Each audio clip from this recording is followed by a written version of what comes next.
Bonjour à tous et à toutes. Pour ce webinaire visant justement à vous présenter la circulaire déconfinement du 1er juin 2021, parce que nous avons eu toute une série de questions, de questionnements, de remarques, et il a été parfois difficile pour nous de vous répondre individuellement, tellement voilà, les questions étaient parfois multiples et très fréquentes. Et donc, on s'est dit avec mes collègues que je vous présenterai tout à l'heure qu'il était peut-être intéressant de se rencontrer une heure pour justement vous présenter cette circulaire et surtout répondre à vos questions. Vous dire aussi que ce webinaire est enregistré et qu'il sera disponible sur notre site, donc www.avic.be, sur l'onglet Corona. Vous dire aussi au niveau des aspects pratico-pratiques que donc vous avez remarqué que vous n'avez pas accès à vos micros parce qu'on est assez nombreux pour éviter les interférences. Par contre, vous avez en haut à droite un petit onglet chat qui vous permet justement de poser vos questions. Et donc n'hésitez pas, si vous avez des questions, des remarques ou des propositions, à écrire directement et on aura un temps de questions-réponses. Si jamais on ne sait pas répondre à toutes vos questions, de toute façon, elles seront complétées dans notre fac. Voilà, donc vous dire que bon, je me présente, Sandrine Boyals, je travaille à la direction des aînés de la VIC et mes collègues se présenteront aussi tout à l'heure de la cellule des surveillances des maladies infectieuses et mes collègues aussi de la première ligne qui prennent contact avec vous dès qu'il y a des personnes qui sont testées Covid positifs. Je vais rapidement vous présenter le plan du webinaire pour ce matin. Alors, un petit rappel de la circulaire en 5 points. Ensuite, nous allons nous attarder sur deux axes, notamment les nouvelles ouvertures à la vie sociale, puisque c'est justement ce qui a suscité le plus de questions et d'interprétations pour vous. Ensuite, on va s'axer sur les procédures dans le cadre de la surveillance de la pandémie Covid-19. Et puis, comme je vous l'ai dit, on passera un temps de questions-réponses. Alors, concernant les deux documents que vous avez reçus donc la circulaire relative justement au déconfinement. Et puis, vous avez reçu une annexe à la circulaire avec justement toute une série de points qui vous permettent justement de pouvoir répondre au mieux à cette procédure de déconfinement. Alors, vous dire que l'annexe, elle est régulièrement mise à jour.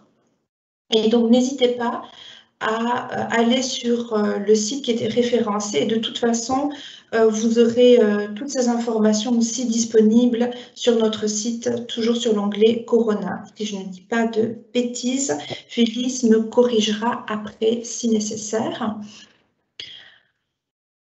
Ensuite, vous présentez donc la circulaire en 5 points.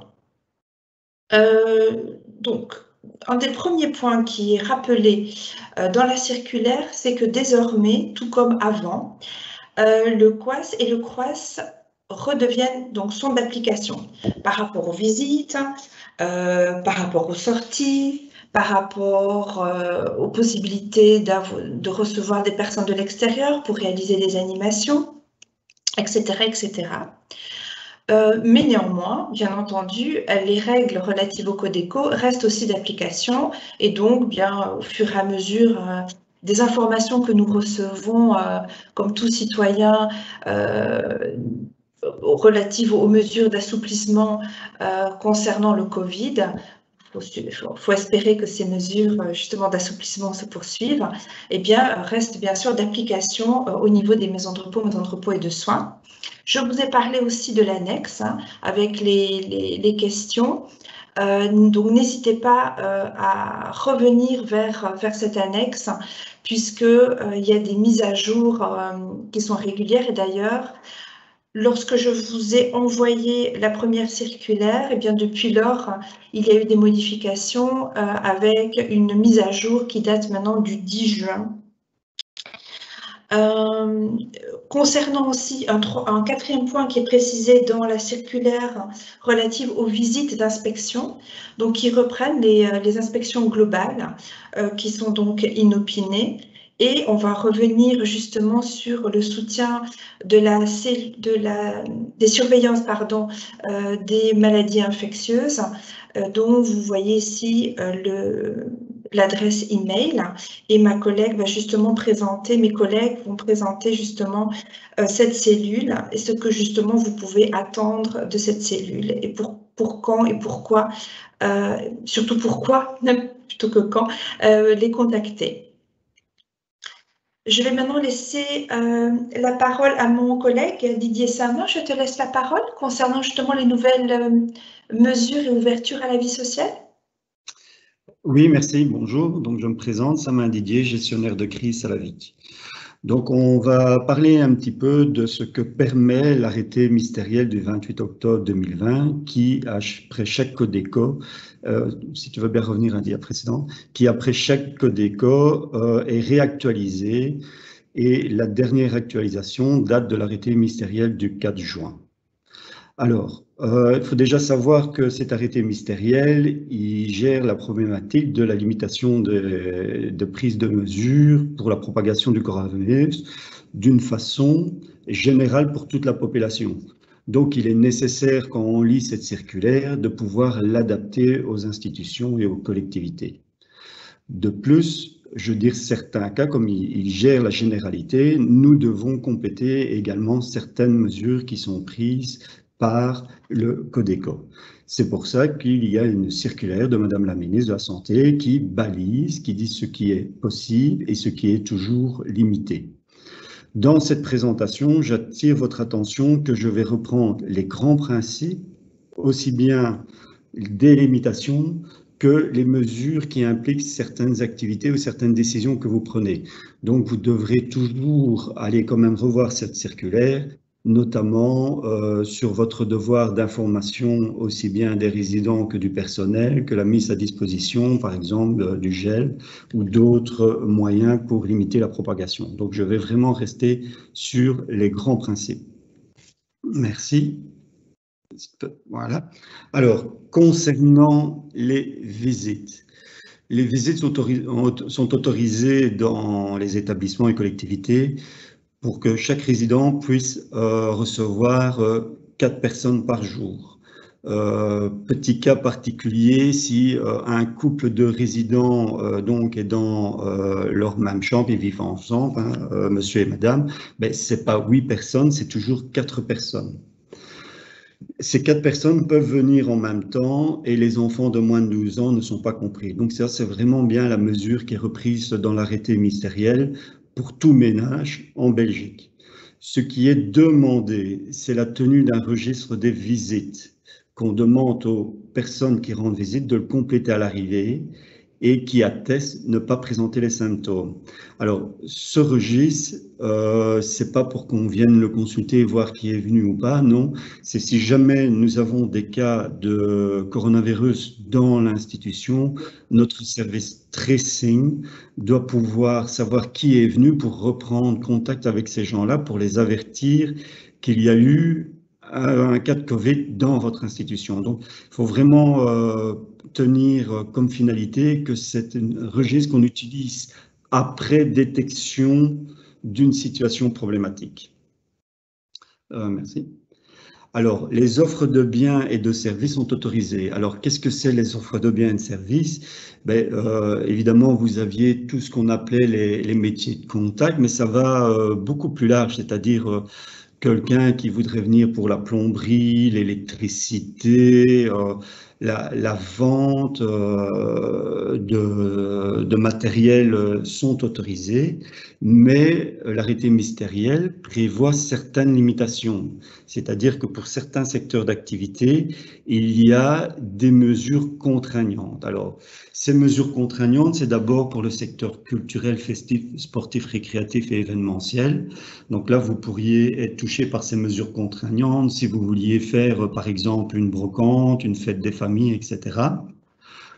La deuxième mesure contraignante, ce sont ce qu'on appelle les protocoles ou règles communiquées sur les sites web des USPF compétents. Donc, en fait, chaque activité, il existe des protocoles ou des règles pour savoir comment ils doivent organiser. Donc, si vous prenez par exemple l'ORECA, ben, vous verrez qu'on leur donne des règles pour dire, ben voilà, comment vous devez mettre les tables, qu'est-ce que les clients peuvent faire.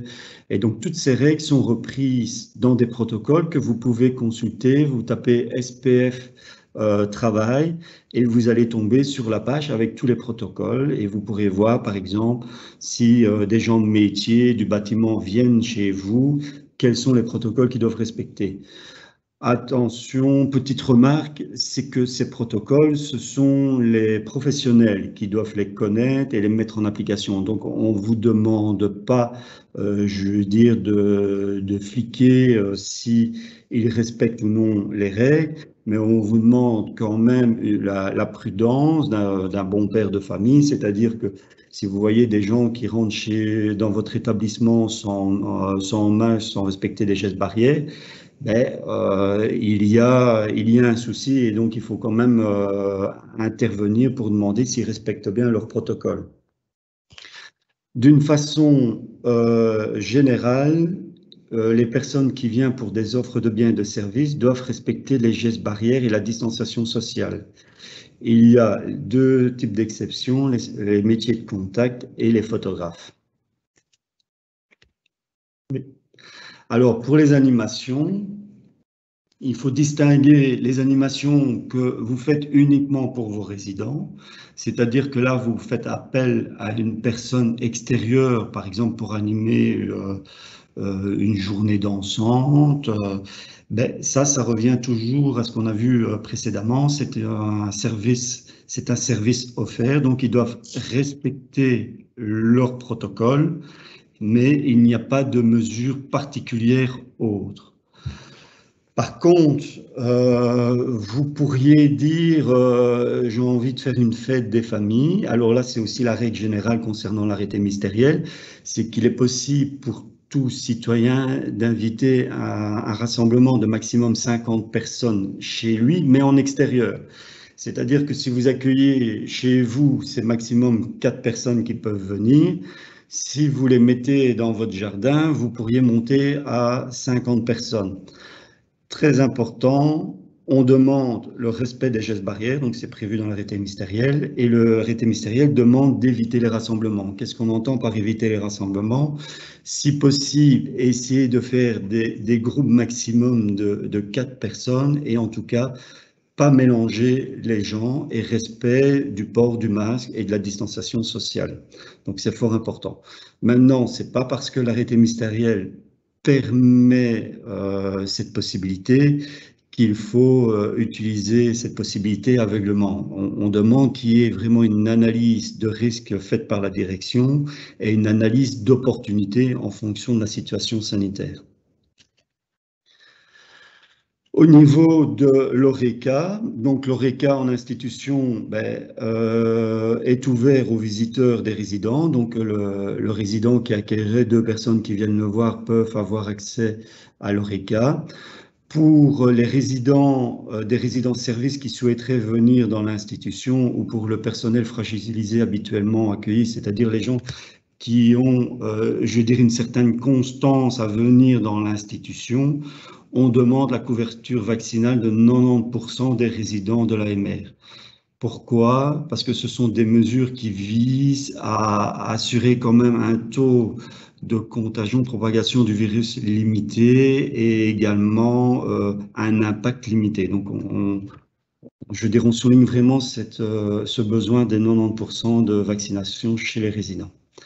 Alors, lorsque vous ouvrez l'ORECA à des personnes extérieures à votre résidence, il y a diverses conditions à respecter.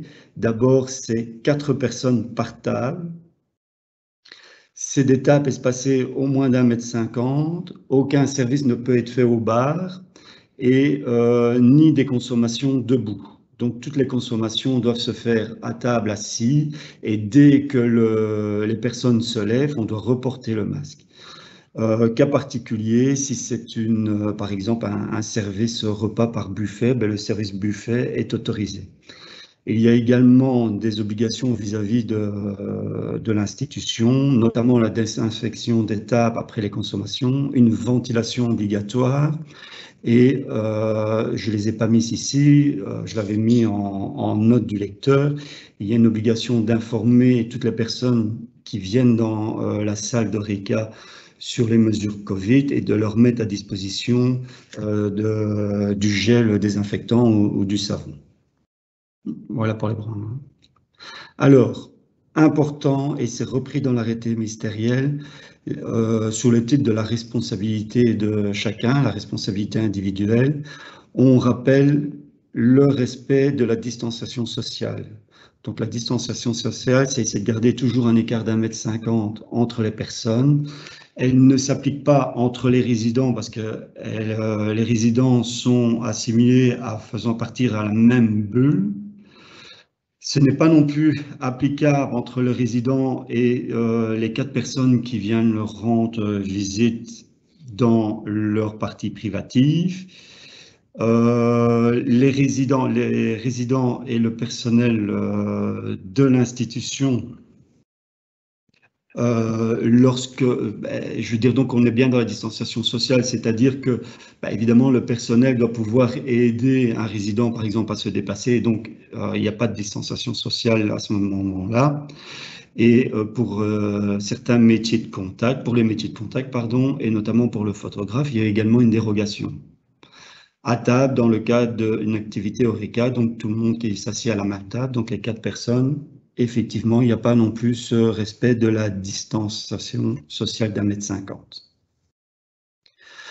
Le port du masque, il est obligatoire pour tous, sauf pour les résidents. Les visiteurs du résident qui viennent dans la partie privative de ce dernier, donc quand le résident reçoit de la visite, donc ces 4 membres, dans sa chambre, il y a également, je veux dire, possibilité d'enlever le masque. C'est pas parce que, je veux dire, c'est autorisé dans l'arrêté ministériel que, je veux dire, il faut dire, vous devez retirer le masque. Non, les gens qui continuent à garder le masque, c'est toujours une sécurité, mais bon. Et imaginons qu'on veut, ce qu'on appelait les contacts câlins, etc. Eh bien, l'arrêté ministériel, justement, prévoit cette possibilité de retirer le masque. Pour les enfants de moins de 12 ans, le port du masque n'est pas non plus obligatoire. Et dans le cadre de pouvoir manger, évidemment, dans le système ORECA où vous accueillez des personnes extérieures, le port du masque n'est pas obligatoire une fois que vous êtes assis. L'hygiène des mains. Donc, se laver les mains au savon, au gel hydraulique, obligatoire à l'entrée et à la sortie de l'établissement. Pourquoi à la sortie de l'établissement? La propagation, on ne vise pas à lutter uniquement au sein de l'établissement. Au cas où une personne serait contaminée dans l'établissement, on essaye aussi de lutter d'une façon communautaire. C'est pour ça qu'on donne cette obligation à l'entrée et à la sortie. Lorsque vous recevez des livraisons, après réception des livraisons, également obligation de se laver les mains au savon, au gel hydraulique. Là, c'est souvent le personnel qui est visé, mais je dirais un résident pourrait recevoir également un colis qui déballe, donc bien ce respect d'hygiène des mains. Voilà. Je vais passer maintenant la parole à ma collègue Belinda.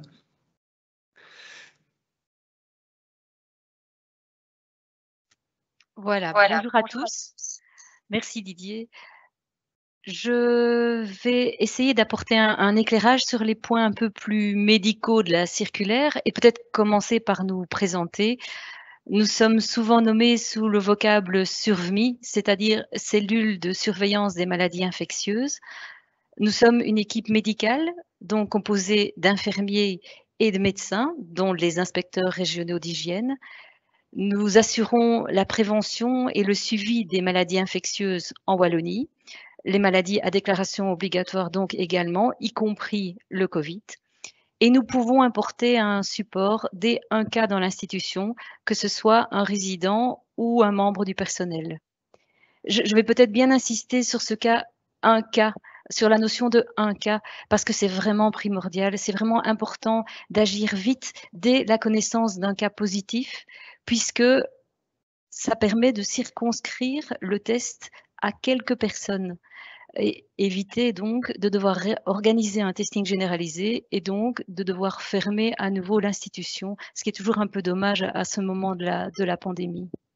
C'est d'autant plus important actuellement dans le contexte de l'arrivée en Wallonie du variant Delta, qui est 60% plus contagieux que le variant Alpha, qui lui-même était déjà plus contagieux que la souche de départ de mars 2020.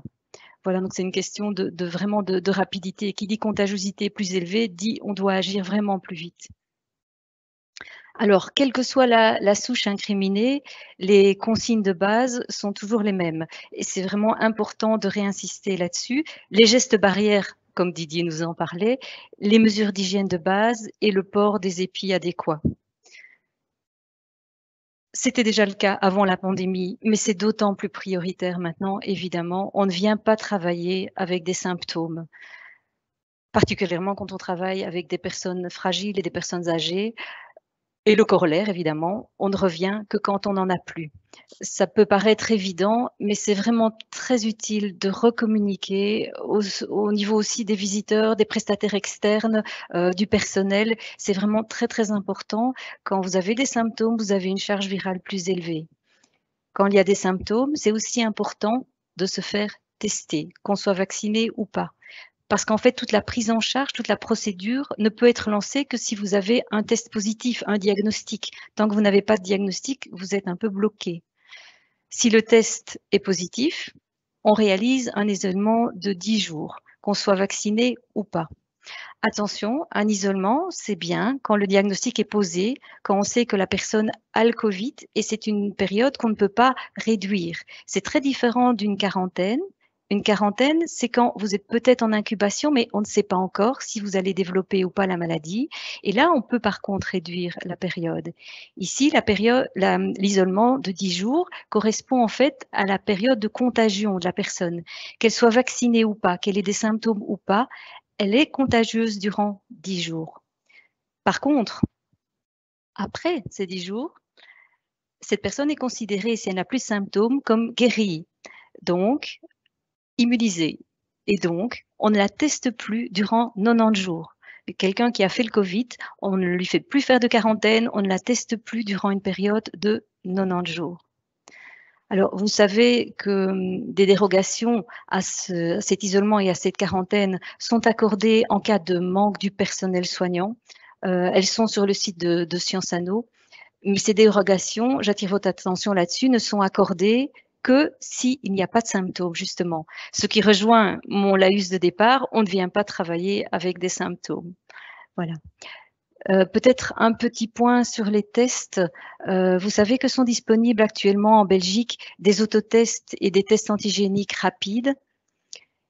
Ils sont moins sensibles, ce qui veut dire qu'ils ont besoin d'une charge virale plus importante pour réagir. Et évidemment, ça pose problème en institution, puisque quand vous voulez tester un résident asymptomatique, d'emblée, sa charge virale va être moindre. Il faut être symptomatique pour que ça soit plus judicieux. Et également, dans les institutions, les résidents, ils sont majoritairement vaccinés. Et quand vous êtes vacciné, c'est aussi le but de la vaccination, quand vous êtes vacciné, vous avez une charge virale moindre. Donc, vraiment, le test vraiment à recommander, c'est le test PCR nasopharyngé.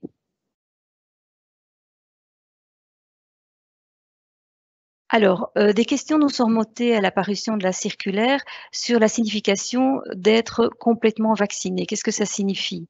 En fait, ça veut dire avoir une protection optimale grâce à la vaccination et c'est pas immédiat, juste après la dernière injection.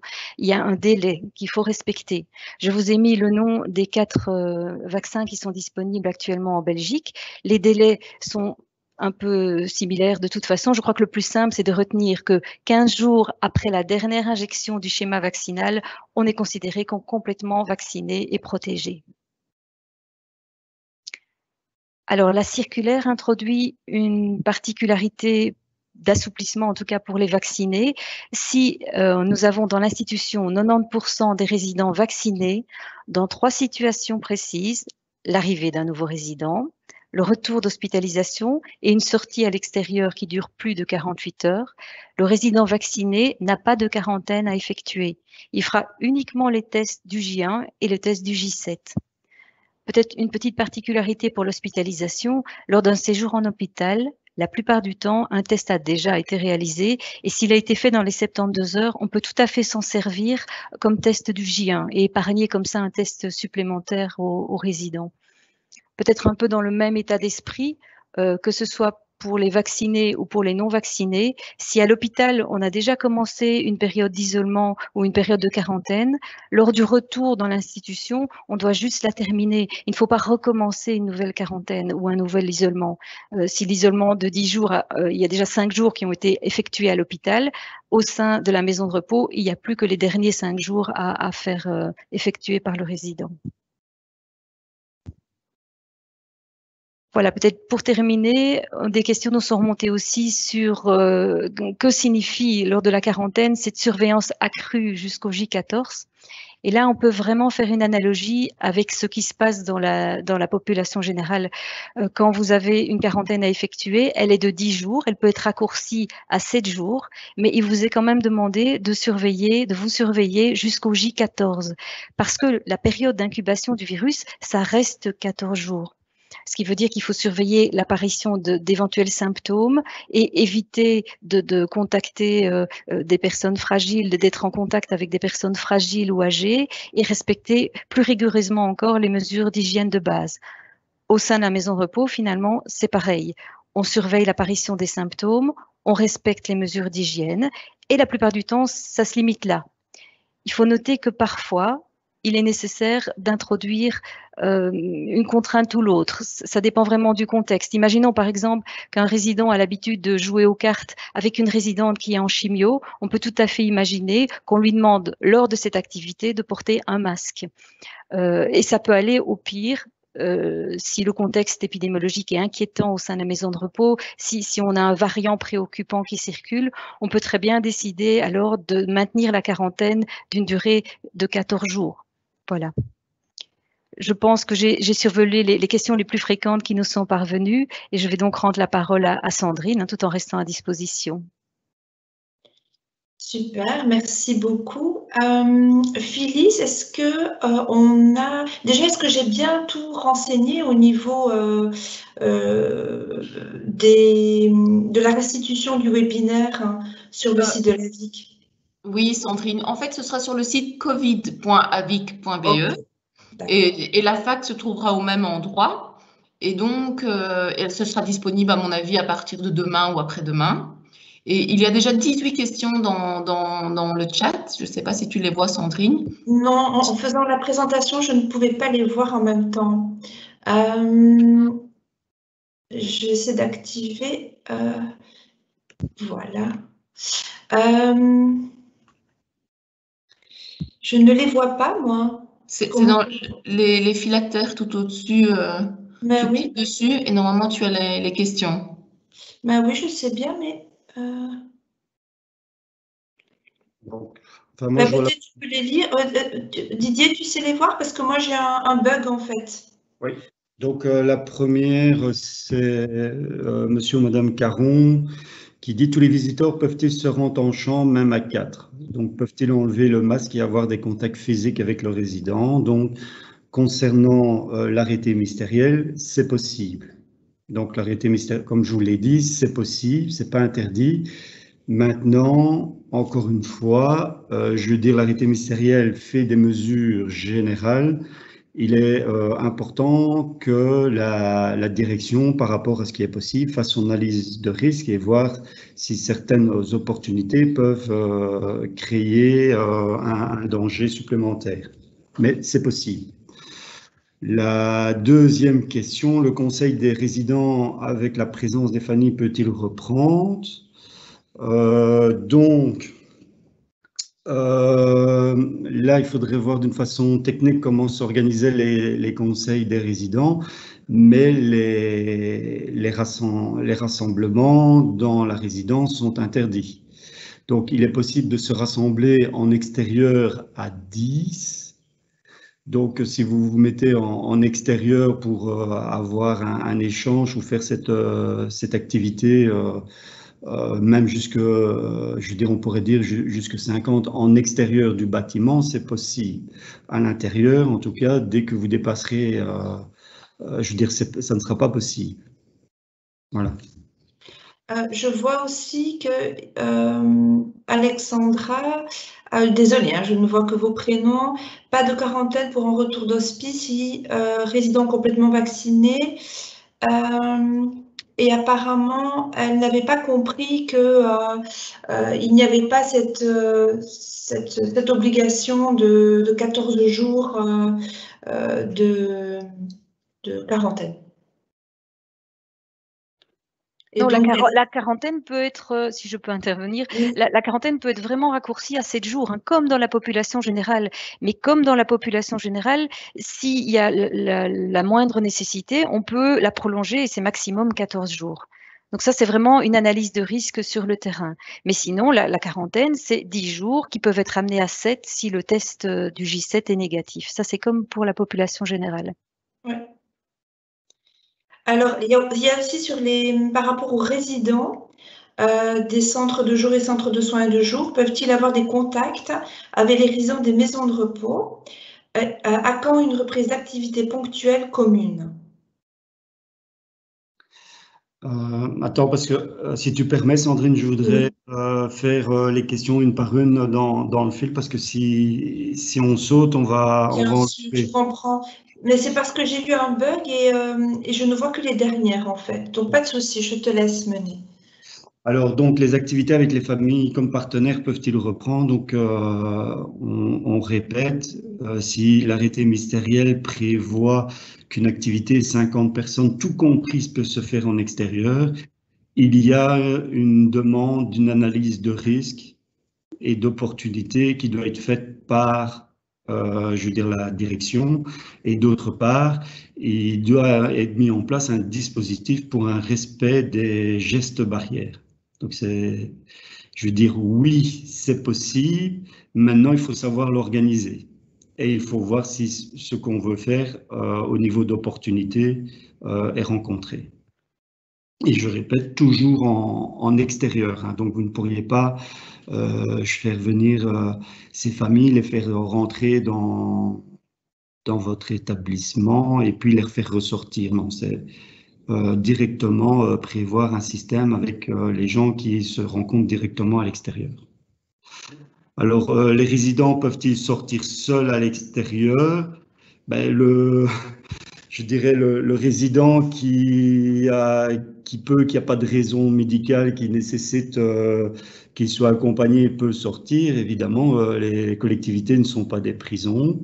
En extérieur, c'est les gestes barrières. Donc, bien rappeler aux résidents ses devoirs alors. Et en extérieur sur voie publique, les rassemblements jusqu'à 10 personnes sont autorisés.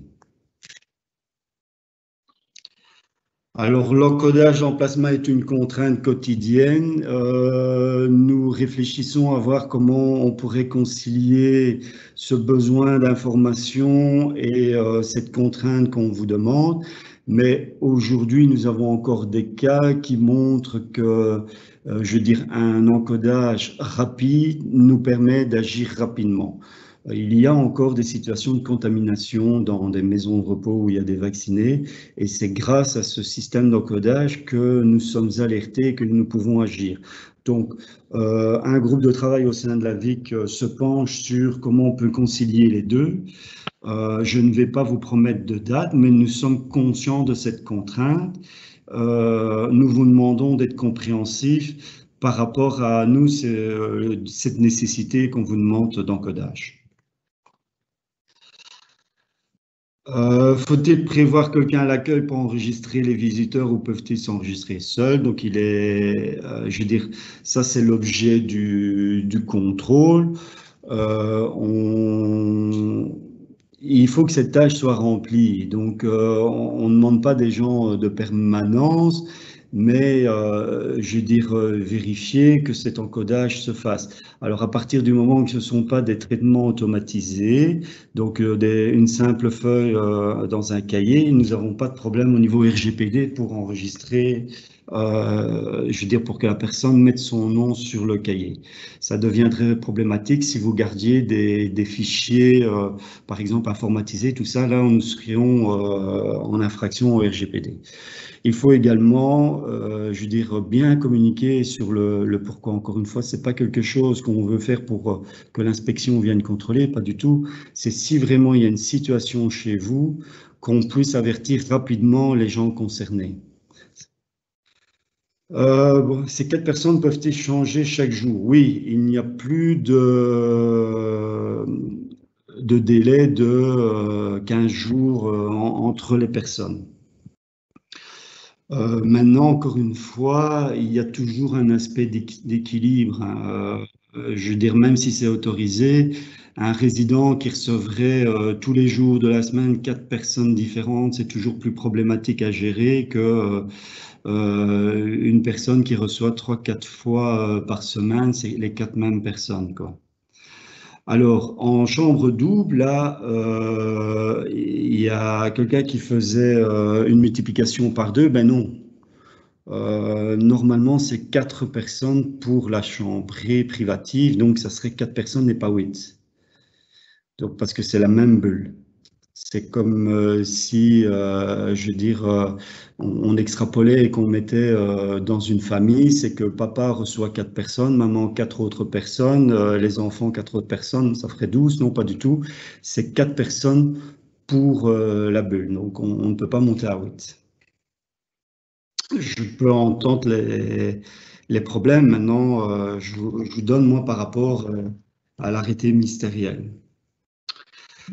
Les résidents en résidence-service doivent-ils porter un masque lors de leur déplacement au sein des parties communes et couloirs? Je vais donner la parole à Belinda pour être certain.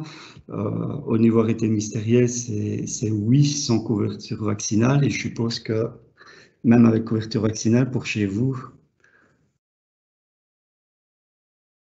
Oui, donc dans les couloirs, est-ce que les gens des résidents-service doivent porter le masque? Ça, oui, hein. Lors de déplacement, il faut porter le masque, oui. Par contre, quand ils sont assis, quand ils mangent, quand ils font des activités, là, le masque peut être ôté. Mais quand ils se déplacent, oui, ils doivent porter le masque. Voilà, et donc après, ça vient une question. Je crois que la question, c'est pour toi. L'entrée de nouveaux résidents provenant de l'hôpital en quarantaine. Oui, ben là, il remplit 2 des 3 critères, donc s'il est vacciné, il n'a pas besoin de faire de quarantaine.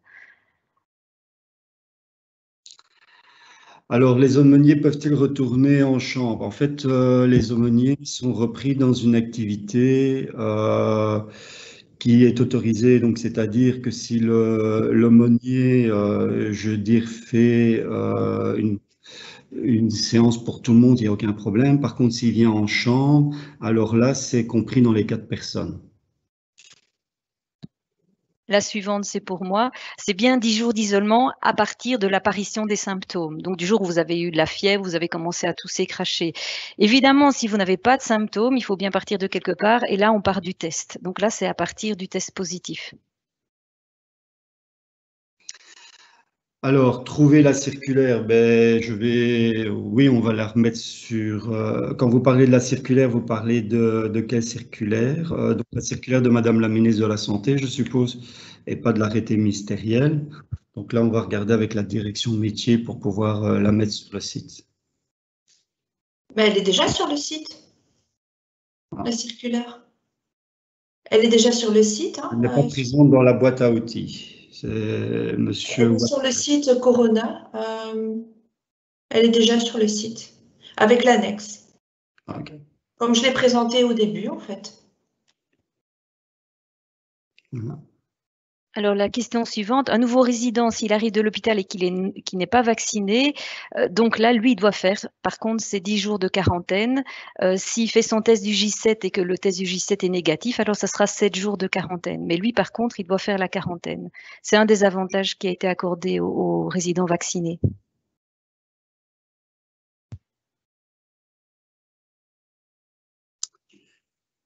Je ne sais pas si tu as fait la question de 10 heures. Oui, elle est plus longue, donc je suis en train de la lire. Donc, si le soignant est positif au Covid et qu'il a pris en charge le patient plus de 15 minutes, donc il est bien asymptomatique, hein, de toute façon. Le résident...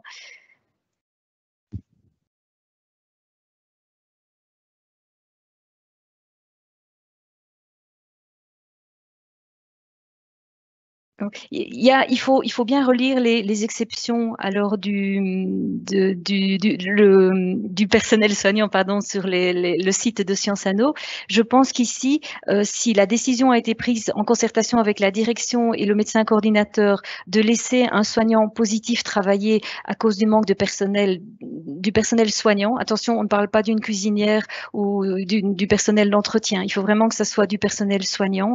Alors, il est vraiment autorisé à travailler et les résidents ne seront pas mis en quarantaine, ils ne seront pas considérés contact à haut risque si le port des épis a été adéquat.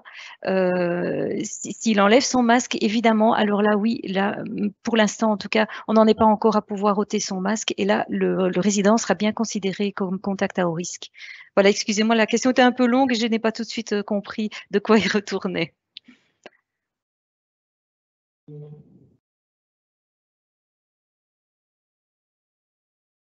Oui, je pense qu'on a déjà répondu à la suivante. Alors, faut-il toujours prendre la température des visiteurs? Non, ça c'est quelque chose qu'il ne faut plus faire. Il suffit juste d'avoir son nom sur le registre, comme Didier en parlait à l'instant. Il n'y a plus du tout besoin de prendre la température des visiteurs.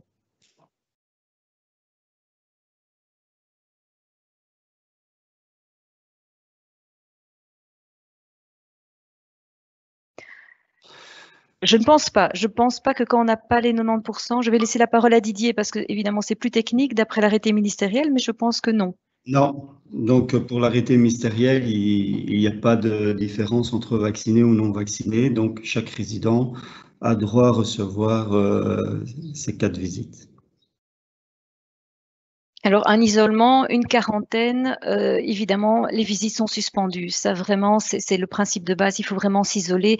Des dérogations sont prévues là aussi. Hein. C'est clair que si vous avez un syndrome de glissement, vraiment, il y a des conditions qui sont prévues. Mais là, ce sera vraiment une analyse de risque de nouveau, une évaluation de la situation au cas par cas avec le médecin coordinateur. Comme c'était déjà le cas lors de la première et deuxième vague. Hein, donc, pour tout ce qui est soins palliatifs, syndrome de glissement, bien entendu, la santé mentale à ce moment-là du résident est aussi importante, si ce n'est pas plus, que le fait qu'il soit Covid positif. Donc là, en effet, c'est autorisé moyennant voilà, tous les gestes barrières dont tu as parlé, Belinda. Tout à fait. Le masque chirurgical, oui, c'est toujours lui qui est recommandé. Hein. Oui, parce qu'il y a les masques en tissu, c'est vraiment plus difficile de contrôler l'hygiène. C'est très, très important d'en rester pour l'instant encore au masque chirurgical. Tout en rappelant que dans l'arrêté ministériel, le masque en tissu est toléré, mais comme on l'a dit, il faut pouvoir s'adapter aux circonstances particulières des collectivités et institutions, et donc c'est pour ça que notre recommandation, c'est le masque chirurgical.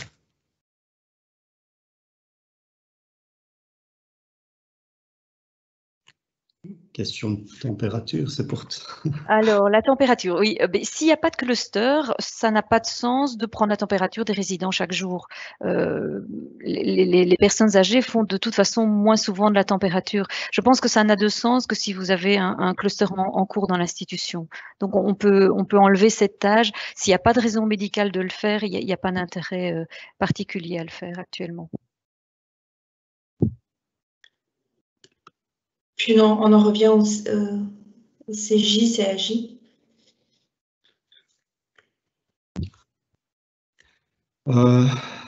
Donc ça, c'est les personnes sans cible. Centre de jour et centre de soins et de jour, c'est ça.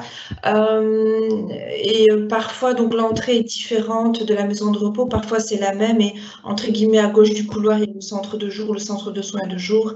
Et puis, voilà, après, de l'autre côté, il y a la maison de repos. D'accord. Bon, et vraiment, quand on reparle d'activités communes et de rassemblement, mais là, on en attend des nouveaux CODECO. Maintenant, je veux dire, au niveau de la circulaire, il y a eu une ouverture pour que certaines possibilités soient offertes de se rencontrer à partir du moment où une couverture vaccinale de 90% était atteinte. Donc, je ne sais pas vous donner la réponse pour quand, puisque ça dépend de l'évolution des décisions prises au niveau fédéral. Et donc, pour l'instant, c'est non. Voilà. D'accord. Au niveau des résidents de service, le conseil des résidents est aussi interdit aux familles si organisé en intérieur? Donc, on a bien expliqué en intérieur, il n'y a pas de rassemblement. Tous les rassemblements sont autorisés en extérieur. Hein. Donc, c'est vraiment une mesure qui dit le virus, quand on est en extérieur, est on a moins de chances de l'attraper. Par contre, en intérieur, comme le risque est toujours assez grand, c'est pour ça qu'il n'y a pas des mesures actuellement levées en intérieur, quoi. Ok. Ensuite, on a nouveau une question par rapport à la quarantaine. Oui, donc la quarantaine, dans les 3 situations qu'on a citées tout à l'heure, dans les résidences où on a 90% de vaccinés, la quarantaine des vaccinés saute, mais pas pour ceux qui ne sont pas vaccinés ou qui n'ont pas encore leur vaccination qui est complète. Donc là, oui, c'est bien exact. Ça, c'est... Alors, pendant la période de surveillance jusqu'au J14, peut-on envisager un retour du restaurant collectif pour les résidents? Oui, tout à fait, oui. Donc, à partir du moment où la quarantaine est levée, donc à J7, ou plutôt à J7, on peut tout à fait, d'ailleurs dans la plupart des cas, c'est ce qu'on fait. Vraiment, la prolongation jusqu'au J14, c'est uniquement quand la situation l'exige. Mais dans la plupart des cas, comme je l'ai dit tantôt, dans la plupart des cas, dès J7, la vie du résident peut reprendre de manière tout à fait normale. Alors, lorsque ça concerne uniquement les personnes de la résidence, donc pour les excursions, donc c'est la même bulle sociale et donc là, je veux dire, il n'y a pas cette limitation à 10 personnes. Maintenant, je veux dire, il va avoir la complexité, c'est notamment avec le secteur de l'horeca, où je veux dire, ils ont leurs installations qui est faite pour des tables de 4. Donc, je veux dire, d'une façon pratique, ils vont avoir plus difficile à s'adapter. Mais je veux dire, il est possible, dans l'arrêté ministériel, prévoir ces dérogations pour la bulle sociale où on ne limite pas le nombre tant qu'on est dans la même bulle. Attention, je veux dire, dans ce type de situation, c'est éviter, je veux dire, l'intrusion dans le groupe de personnes sortant de la bulle. Et encore une fois, l'excursion doit faire l'objet d'une analyse de risque au sein de la direction qui, au-delà des risques, va pouvoir dire l'opportunité ou non de faire tel ou tel voyage. Imaginez un peu que c'est tous les jours, samedi, dimanche compris, ça fait plus d'1 an que ça dure. Oui, ça tu en as parlé hein, par rapport à l'encodage plasma. C'est un coup de gueule et tu en as parlé tout à l'heure. Comment recontacter les visiteurs en cas de cas Covid puisqu'ils ne doivent plus noter leur téléphone? Donc ça, c'est une question tracing. Oui, donc on a le système, c'est notre système Stressing qui a des protocoles pour pouvoir retrouver les gens. Donc c'est plus notre problème que le vôtre. Ensuite, la suivante, c'est pour moi. La quarantaine, oui, elle doit être faite si le résident n'est pas vacciné. Ça, c'est malheureusement le cas. On peut la raccourcir à 7 jours. Donc, on peut dire que le minimum, c'est vraiment 7 jours si on fait un test à J7 et qu'il est négatif, comme je le disais tout à l'heure. L'espoir, c'est que de plus en plus de nouveaux résidents qui arrivent dans l'institution soient déjà vaccinés par les centres de vaccination, par les vaccinations qui ont eu lieu en dehors des institutions. Normalement, le pourcentage de vaccination en Wallonie n'arrête pas d'augmenter et c'est vraiment l'espoir que ce cas de figure arrive de moins en moins et que tous vos nouveaux résidents soient déjà vaccinés. Ça serait évidemment l'idéal. Ensuite, il y a une question par rapport aux personnes qui souffrent donc de démence et qui doivent être isolées. Donc, imaginons le résident ne soit pas vacciné ou qui revient de l'hôpital ou autre, qui soit Covid positif. Alors, par rapport à cette question, on a réalisé lors de la deuxième vague un manuel isolé sans isoler qui s'adresse particulièrement justement aux personnes qui souffrent de troubles cognitifs, avec des trucs et astuces justement pour faire en sorte que la personne, elle va chercher à sortir bien sûr, mais en tout cas vous allez limiter justement les sorties de sa chambre. Et donc là aussi, j'allais dire ce syllabus, mais en tout cas ce flyer qui est plus grand qu'un flyer, est disponible toujours sur le site donc Corona. Il est à votre disposition et donc il s'adresse particulièrement aux personnes qui ont des troubles cognitifs. Je pourrais redonner les coordonnées si vous le souhaitez. Je le mettrai dans le chat, on pourra le mettre dans la FAQ. Je vais répondre à Madame Thérèse. Donc, en fait, l'arrêté ministériel, il ne dit pas que c'est 2, il dit que c'est 4 personnes en même temps. Donc, je veux dire, si on prend un peu de recul, ça veut dire qu'il est possible que 28 personnes viennent rendre visite à ces 2 personnes en chambre sur la semaine. Et c'est pas parce que le lundi, on dirait, tiens, tu vas en avoir que 2. Non, je crois qu'il y a une petite organisation à faire, ça je peux l'entendre, mais donner la possibilité d'avoir 28 personnes en visite par semaine, je ne pense pas qu'on est dans la limitation dans une maison de repos. Je veux dire, je ne sais pas s'il y en a qui connaissent de leur expérience que les résidents reçoivent plus de 28 visites en dehors de la bulle par semaine, quoi. Parce que je répète, c'est en dehors de la bulle. Donc, les personnes de l'institution peuvent se rendre évidemment en visite dans la chambre. C'est 4 personnes extérieures à l'institution. Et donc, ça fait 28 personnes acceptables par semaine. C'est limité, c'est comme nous, hein, je veux dire, une famille qui a 3 enfants et des parents, ils doivent accepter que 4 personnes viennent les voir, quoi, alors qu'on pourrait dire aujourd'hui tel enfant n'a pas pu voir son copain, etc. Donc on est tous conscients qu'il y a ces mesures de propagation contre la propagation du virus est contraignante pour la vie sociale, mais de tous, hein, pas uniquement des collectivités, mais pour toute personne aujourd'hui habitant en Belgique. Ça s'ouvre. Hein, les Codeco, si vous regardez les derniers Codeco, vous voyez vraiment qu'on est dans une dynamique positive de réouvrir. Donc, il va bientôt avoir un nouveau Codeco et nous pouvons espérer que ces limitations continuent à diminuer. Donc, je dirais à Madame Thérèse, regardons déjà ce que nous avons gagné. Aujourd'hui, c'est 28 personnes. Il y a peu, c'était que 4 personnes sur 15 jours. Donc, essayons d'avoir cette dynamique positive. Alors, par rapport au fait que l'annexe n'est pas sur le site, alors je vais partager mon écran. Et donc, vous voyez, je vais remonter peut-être.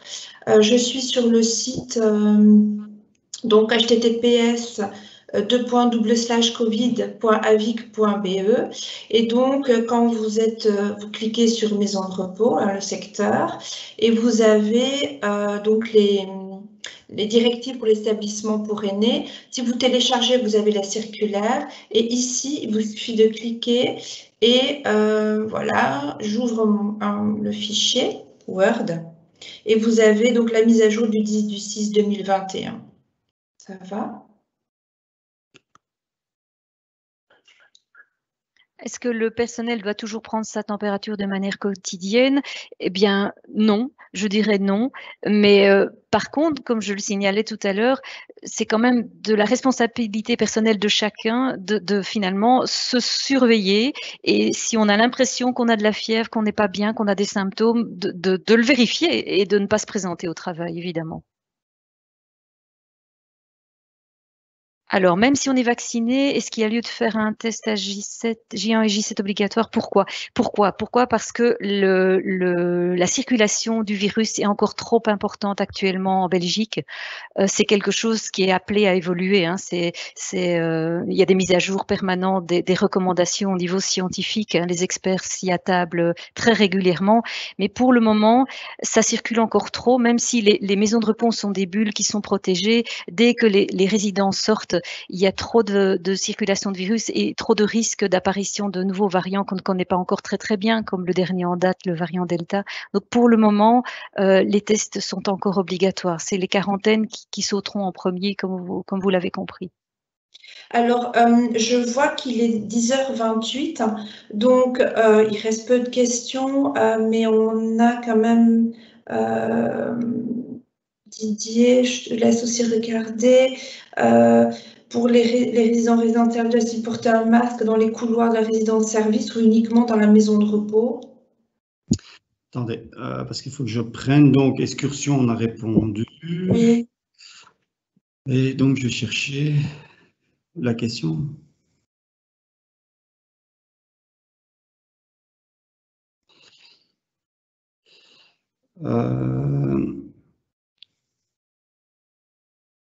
Alors, je prends peut-être une question en vol, puisque un nouveau résident qui a eu le Covid, la quarantaine était quand même obligatoire. Mais si vous avez un test positif dans les 90 jours, il ne doit pas être mis en quarantaine. Donc, si vous avez la preuve d'un test positif, il est immunisé, il est considéré comme immunisé pendant 90 jours. Ce résident ne doit pas faire de quarantaine. Et pas de test non plus, d'ailleurs.